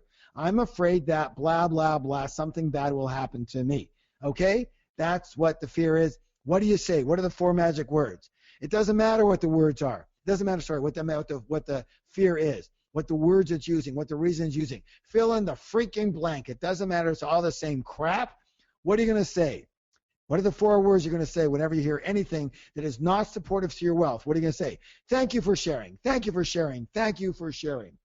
What if I make it and I lose it? Thank you for sharing. What if it doesn't work? Thank you for sharing. How am I going to keep up my success? I don't want the responsibility. Thank you for sharing. Blah, blah. What if I fail enough? Thank you for sharing. You understand? It doesn't matter what it says. It just uses words. It's gobbledygook. It's crap. It's garbage. Don't listen to the words. Just say, thank you for sharing, and keep freaking going. One step at a time. Do what you need to do. Okay. Put your hand on your heart. Put your hand on your heart. I am a spiritual millionaire. I am a spiritual millionaire. Dirk Devis, Harb, I have this inner feeling of scarcity regarding not having enough resources, especially money, to see me through a venture. Blah, blah, blah, blah. If I can conquer that, my world is my oyster. Thank you for sharing this, Dirk. I appreciate the question. It's another perfect example. But let me say this right now. Everyone listen up, because here's the big belief that everybody's got. What is it? Complete my sentence. I want everyone to complete my sentence. It takes money to make money. Right? Right? Wrong. It doesn't take money to make money. Let me tell you what it takes. Everyone write this down. I'm going to give you another secret. I'm giving you millions and millions of secrets here. 10 secrets a time. Okay? Anybody who says this program isn't worth it is either wealthy and thrilled or just not listening, and nothing will help them. Here's a secret. It takes money to make money? No, here's what it is. Write this down. It takes creativity to make money. Write it down. It takes creativity. Look at this one. No. Who's the beauty here? Janice Womack. No, you made it with $2,000. Hey, Janice, remember? 0, less than 0. I borrowed $2,000 on my Visa card. 0. Got it? You could borrow $2,000 from 100 people. Everybody gives you $20 if you have a little creativity, right, Janice? Get with the program here. I'm going to call out when people are doing things that their mind is just taking them out. Your mind takes you out. No, $2,000. Yeah, mine is $2,000. Okay, it takes creativity to make money. So what does that mean? That means if you need money, it takes creativity to get money. But let me tell you something right now. I'm going to tell you this, and I think I've told it to you before. I'm going to tell you 1,000 times. Anybody who starts a business with a lot of money, in my books, you're taking a big and unnecessary risk. Big and unnecessary risk. I don't like doing that. Like the guy who was in my seminar who says who's trying to borrow a $500,000, $500,000 to start a restaurant. And I say to him, hey, how'd your last restaurant do? Well, I didn't have a last. Oh, were you the manager of a restaurant? No. Were you the busboy of a restaurant? No. But I have a great concept. I want to borrow $500,000. I said, you know what? Do everybody a favor. Don't borrow that money because you're going to lose all that money. You don't need $500,000 to start anything, okay? You need experience. What is experience to? Experience breeds confidence. Confidence breeds creativity. You need confidence. You need creativity. It's not what you do. Everybody write this down. It's not what you do. It's how you do it. It's not, okay, look at Charlene. What if it's in real estate? I have a friend called Robert Allen. Read his book called Nothing on Real Estate. Okay. It's not what you do. It's how you do it. It's not what you do. It's how you do it. In case you didn't get that, I have a friend called by the name of Bob Allen. He wrote a book called Nothing on Real Estate. Read it. It's not right. How come I'm not seeing everyone write it? It's not what you do. It's how you do it. That is critical. And here's the problem with a lot of money. A lot of money is going to cover up your problems. It's going to cover up your pimples. A lot of money is like a lot of makeup. Okay, and then you take the makeup up and it's makeup off, and sometimes it's pretty ugly under there. Okay, I'm not talking about people. They're all beautiful. But a lot of makeup covers up a lot of flaws. If you think money's going to be the answer to flaws, you got a big problem. You got a bigger problem. You'll never make it. I'll tell you that right now. People who think money is the answer never make it. I'm going to say this again. This is a big myth in the world of money. People who think the answer is money to everything, the answer to everything is money, never make it because they lose their creativity. They don't have any creativity. Without creativity, you can't be successful. Creativity in your way of negotiating, your way of marketing, your way of doing business. The how part, the way you do your job. Creativity is everything. Remember, what does the word creativity come from? Create. Create what? In this case, you're creating success. Anything you want to create, you must create. Creativity is the answer. I'm not talking about drawing and artwork here. I'm talking about being creative and how you do it. I started one of my first businesses, again, one of my businesses when I was in Florida. I started that business with, you know how much money I had? How about this? I was so broke. Listen to this.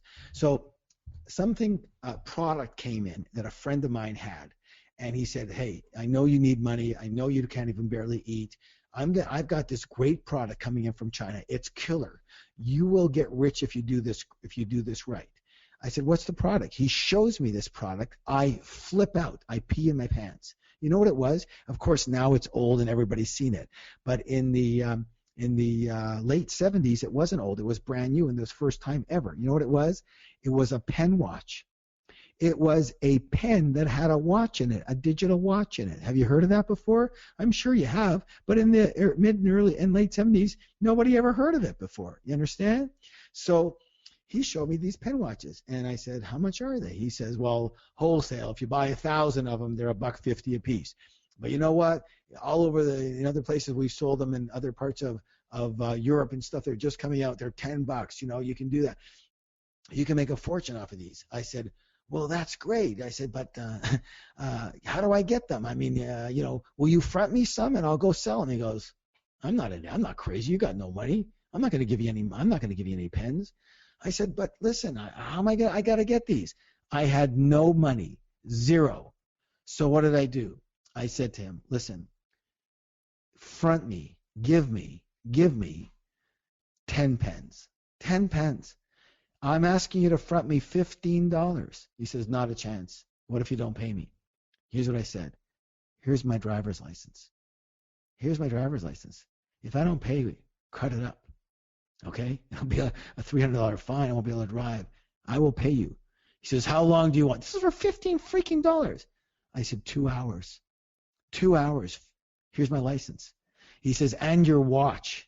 I had a watch. It wasn't amazing, but it was a $100 watch. I had it from way before. And your watch. I gave him the watch. He gave me 10 freaking watches. You know what I did? I went to the flea market, which was a couple of blocks down the way. I went to the flea market with these 10 pens.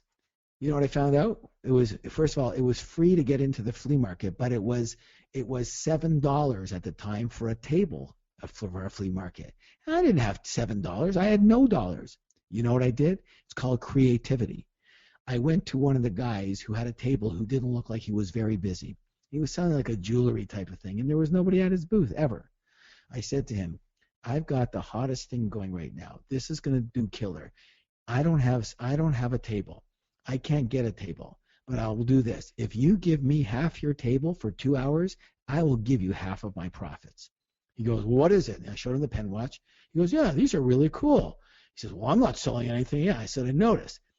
So I took half of his table. It was only like 3-4 feet long, and I was not only creative, I was assertive, and I was marketing. And here's what I did. I priced them very unusually, and I teach about this in my Guerrilla Business School and my World's Greatest Seminar, and especially when we're working with people in the business side in our life makeover coaching, and we work on the marketing creativity. You've got to be creative, and I did this. They cost me $1.50 each, remember? And I priced them with a big sign that I was holding up, and it says, one pen. I said pen watches, brand new. You know, one for $9, two for $10. One for $9, two for $10. What do you think? And I started going out not in waiting at the booth, but I started going out and in front of the booth, I started yelling, pen watches just came in, brand new. Be the first in the entire city to get them. Amazing pen watches. They're one for $9, two for $10. One for $9, but two for $10. You know what? Everybody started coming over. I started writing with them, show them how they write, show them how they work. What? One for $9, two for $10? What do you think everybody bought? Two for $10, which was like one for $5. But instead of pricing it for $5 a piece, which nobody would buy, I priced one for $9 and two for $10. That's called what? Creativity. You understand that? Creativity. And you know what happened? The guy in the booth beside me, by the end of the 2 hours, first of all, here's what happened. My 10 pen watches were sold in 5 minutes. You know what I did? I kept one pen watch. One. You know what I did? I took orders. Just like I did with and I did with one of my later businesses. I took orders. I said, write your name down and give me your $10. I will get you one. You'll have it within an hour. Right now I'm waiting for a shipment to come in. It's coming in an hour. It's coming in an hour. Come back in an hour. I'm leaving. Then go away. Don't come. I don't have enough for everybody anyways. Okay, I'll wait. And I had literally, I went to him, and you know how many pen watches I bought the next time? 220 pen watches from a box. And he was flipped out. And he gave me my freaking license back and my watch back. And you know what I did? I got my own table. And then the next week, I got 2 tables. One me, and I got a kid to come and help me on the other table on the other side of the thing. A month later, I had 19 flea markets with at least 1 to 2 tables in each flea market selling these pen watches. And how much did I start with? Nothing. Don't talk to me about, I don't have the resources, blah, blah, blah. Because here's the thing, my friend. There's only one resource you know. There's only one resource you need. I want everybody to tell me, what is the only resource you need? What is it? The only resource you need is you. You and your creativity. But here, one more thing to everybody. I'm going to give you another secret. Are you ready for another? Tonight's full of secrets, isn't it?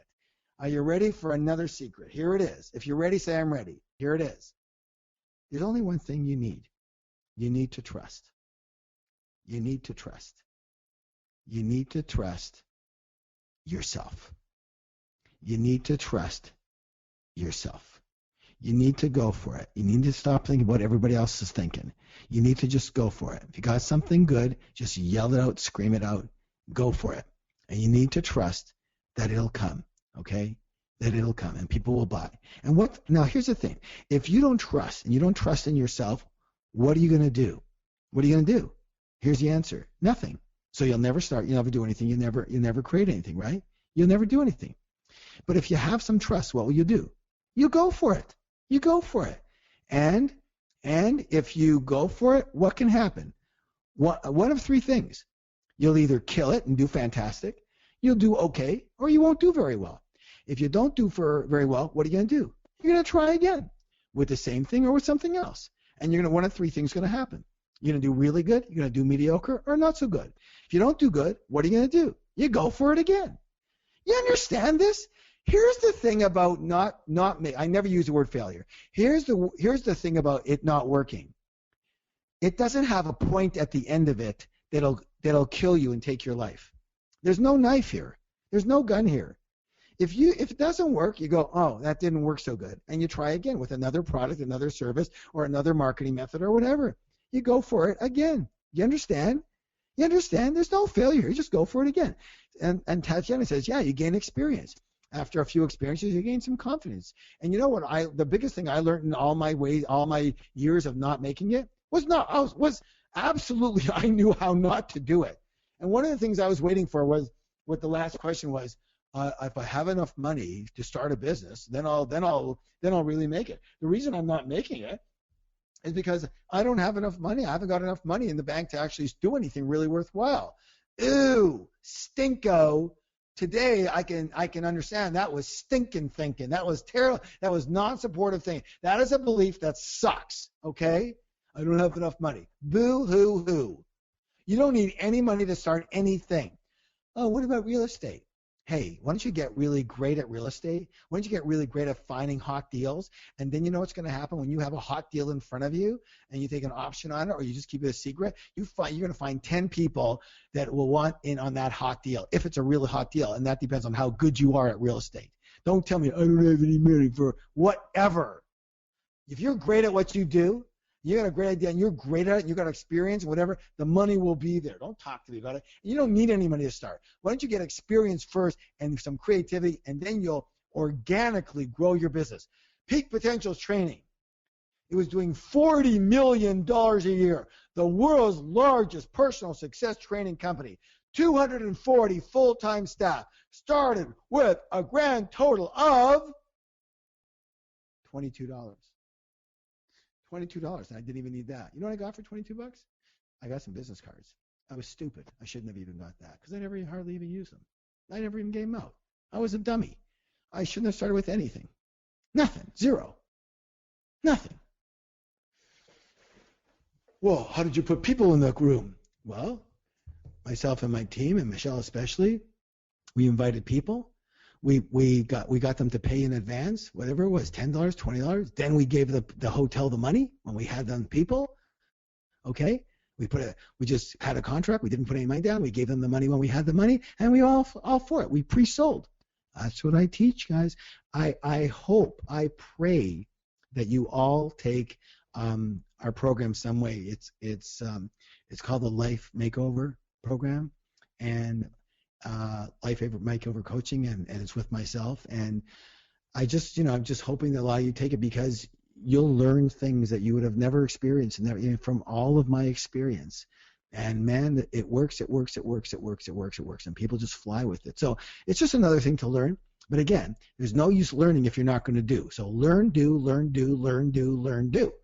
All right, everybody. I hope, I pray that you got a ton out of all of this. But before we go ahead and finish off with our visualization and our conclusion, everybody put your hand on your heart. Hand on your heart, please. Very good. I am a spiritual millionaire. Repeat that, please. I am a spiritual millionaire. And one more time, I had a spiritual millionaire. Very good. Everybody take a nice deep breath. Take a nice deep breath. Here we go. It's time for what we call our two-path visualization. Close your eyes, breathe in, and breathe out.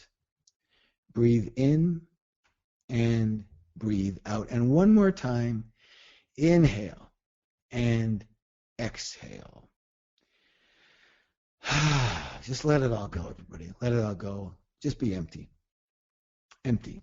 If your mind starts jabbering away, just say thanks for sharing and just focus on your breath. And I want you to imagine yourself at a fork in the road. And there are two paths in front of you in this fork, and you don't know where it leads, but you take the path on the left-hand side. And I want you to begin walking down this path. And soon you realize that this is the path of financial struggle. You don't have the success you want. You don't have the things you want. You cannot do what you want. And you're not able to give your family the lifestyle that you want. On this path, it seems as though every decision involves money, or rather, a lack of it. You know that something's holding you back. You know your attitude and your thinking is not helping you. Rather, you can recognize it's been hurting you. And as you continue down this path, you are acutely aware that you feel financially stressed and unhappy. You're constantly worried about money now and for the future. You're concerned that you're going to get older and one day you're not going to have enough to live on, and you won't even be able to work because you'll be so old. And where's the money going to come from? And you feel pressured to make it now. You're in a hurry, like it's now or never. You feel confused. You feel frustrated. You feel full of doubt on this path of financial struggle. Now, make this feeling of doubt, make this feeling of fear, make this feeling of frustration and confusion even stronger now. Make that feeling stronger. You've got to feel it. This is that path of financial struggle. Feels like fear and doubt and confusion and frustration. And feel it in every part of your body. Do you want this? Because that's what it feels like. Breathe it in. And now breathe this feeling out. Breathe the whole feeling out. Again, breathe in. And again, go to the depths of your soul, the depths of your lungs and your body, and breathe that entire frustration and doubt and worry and fear feeling out. And as you exhale, feel that feeling of neutralness, nothingness, emptiness. Feel the feeling of being empty in mind and body. Empty and ready for something else to unfold. And all of a sudden, out of this nothingness, you hear a voice. The voice in your heart. And it's the voice of higher wisdom. It's the voice of pure intelligence. It's the voice of spirit and the universe. And it speaks subtly, but very, very clearly to you. And directly to you. And the voice says, it is time for you to choose a new path in life. Go back to the beginning of the fork once again. Do not think, just go. And lo and behold, you are there instantly at the front of the two paths again. The voice says, choose the other path, the right side. For this is the path of financial success. This is the path of financial freedom, of emotional freedom, and of spiritual freedom. This is the path of true wealth. The voice tells you to start walking down this path right now. And as you do, you hear the voice following you. It says, you have been led to believe many falsehoods about money and success. Among those is that wealth is only for other people, but not for you. That is not true. The truth is that wealth is for anyone. I repeat, anyone who earns it. Remember, money and riches are a result of helping others in a successful way in terms of the work you do and how you do it. The voice continues. From this moment on, you no longer stand in your own way. You no longer believe your mind and your thoughts when it is non-supportive to your success and your happiness. You believe in yourself and your abilities and the value you provide to others. You believe that money is a good thing. For the more you have, the more you can give and contribute to others. It is a simple fact that some humans will earn more and some less and some nothing. You are a good and kind person. You are an able person. You are a learner. You are a doer. Therefore, I am hereby anointing you and choosing you to become one that is rich. One that is rich. So that you can assist those who are in need and unable to do so for themselves. Now continue on this path of wealth and do not veer from this path of wealth. For you have an important mission to accomplish in attaining this wealth and people to help. Others whom you do not know are counting on you. You will give your gift. You will become rich. And you will help other people with your time, your intelligence, your knowledge, your inspiration. your abilities, and your wealth. Never question this again. So be it.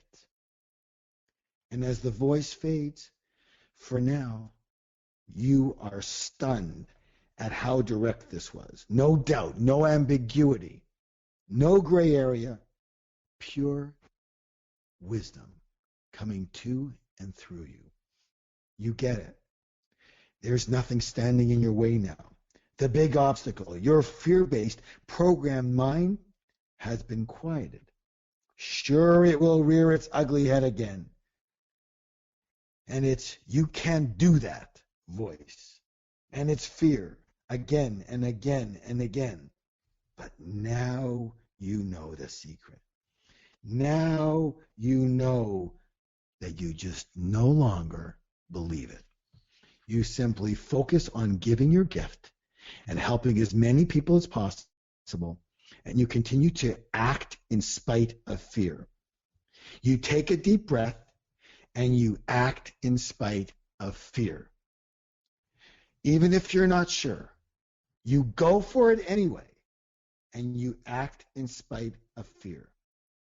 And even if it doesn't work so well, you come back to the beginning, you take a deep breath, and you go for it again, and you act in spite of fear. And you let your experience of over and over and over again teach you lessons until such time as your success flows naturally and almost easily to you now.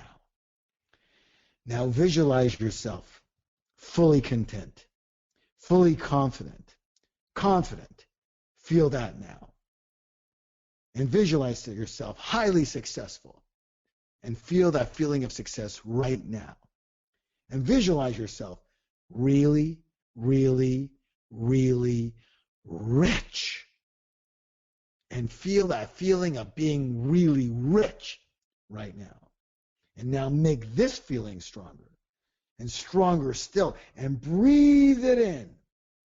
Breathe in this feeling of confidence, of success, of richness that you are. And now exhale and put a smile on your face and know this is your path. This is your path. The path of the spiritual millionaire. And if you are willing to commit to this path, nod your head right now, yes. Nod your head, yes. I am a spiritual millionaire. And now with your eyes still closed, touch your heart and say, with feeling and emotion, I am a spiritual millionaire. I am a spiritual millionaire. I am a spiritual millionaire. And feel what that feels like as a part of you, inside of you, as you. Breathe in, breathe out, open your eyes.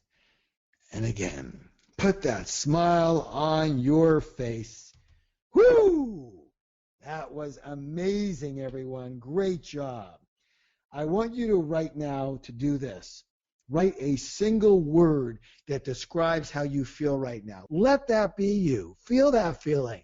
That's the feeling you want to have. Okay? Visualize yourself in that. Feel that feeling and just freaking go for it. All right, now, the next part of the conclusion, very important. I want you to write down, so you can acknowledge your learning here that makes it real and usable for you. Write down one of your biggest learnings or notices or reminders from today's session. What was one of your biggest learnings, a notice that you had, or a reminder in your life from today's session? Write it down. I want to see act in spite of fear, programming, not to listen to my mind. It's okay to feel fear. Very good. Thanks for sharing. Very good. You need to trust yourself. Don't listen to your thoughts. Not to believe otherwise. I can create a new blueprint. I need to trust myself. Very good. Try and try and try again. Beautiful. Beautiful. Abe says, the thought of trusting myself made me cry. And do you know why that is, everyone in Abe? Because It resonated with you because it's what you need. It's what your heart needs. It's telling you, it's saying, finally, you got it, Abe. Finally, everybody, you got it. That's all you need to do. Trust yourself. Trust yourself. Who said it? Trust Jean-Jacques. Trust yourself and act. Tame the cobra. Very good. Fear is not a fact. It's a feeling. Very good. Fear is not a fact. It's a feeling. Very good. I know that I said it quickly and it came out the other way once or twice when I said it. It's not a fact. It's a feeling. Good. Beautiful, everybody. Beautiful. Now, no use of doing any of this if you're not going to do anything about it. And so I want you to write into the chat box. Give me one action that you're going to take in your life as a result of today's session. One action. Make it as specific as possible. Don't make it vague. Make it specific. Something you can do almost immediately. It doesn't have to be big. Again, this is one of the biggest things we work on with people in our life makeover program. It doesn't have to be big. It only has to be small, but it has to be immediate. What's the first action you could do to get on your way to get some momentum here? So let me see what you're going to do. Okay, let me see. Do the mantra. I haven't given you the mantra. Change my stinking thinking. Yeah, I don't know how you're going to do that tomorrow. Be creative. No, that's vague. Write down my fears about money. Good, Kat. That is real and that is now. Say thank you for sharing. The moment I notice that my mind is acting against me. Perfect. Finish my song. Beautiful. Believe in myself. That's great, but how are you going to do that? Finish my work project tonight. Good. Even if I don't feel like good. Make one sale tomorrow. Susanna, that's a result. What do you mean make one sale tomorrow? What does that mean? Are you going to talk to 10 people? Is that going to result in one sale? Good. Be observant of the mind voice. Good. Finish my book. Good. Paper trade. Good. Starting when, Lee? When? Confidence. Jesse, what does that mean, confidence? Guys, you know what? I'm somehow going to need to start my 3-Day Life Makeover program right after this because you guys do not know how to do a proper action that you can do first thing in 10 minutes from now. Right now. Journal about my programming. Good. Complete my business plan. Chill the mind out. Okay, that's vague. Okay, complete my business plan. Good. When? Decide for go for it. Very good. No matter what. Be specific. Go for what? Jurnashi, go for what? Go for what? Go for it? Okay, do y'all understand? Fight for my house. Fine. What's your first action, Nora? If you were in my 3-Day Life Makeover now, I'd say, fight for my house. What does that mean? What is your first action? What is the first action you're going to do? You're hiring somebody? You're researching somebody? You're talking to somebody? Quiet my mind. How are you doing that? You understand? Be specific. Be specific. Great job, everybody. And again, I don't mean to be hard on your butts, okay? Because you've been doing so great. When I say I want a specific action, what do I mean? I want a specific action. All right, here, everybody, is your homework, your mantra. The whole 75-second homework, work, let's just call it work that I ask you to do. Work. If you can't even do this work, what makes you think you can do the work that you need to do to get rich? I'm going to tell you right now, those of you who cannot do this work, you probably won't be able to do the work that it takes to get rich. I'm sorry, I love you, but because I love you, I got to tell you. You have to do this homework as a test for yourself. Can I do the work necessary or not? Not some of it, not none of it, not I forgot, all of it. Okay, here's your homework. Repeat the mantra when you arise in the morning, before each meal of 3 meals, and before you go to sleep. Repeat the mantra 3 times each time. To yourself or out loud. Here's the mantra. Because your mind is constantly based in programming, but almost every single one of those programs results in one thing, fear. Here's your mantra. I act in spite of fear.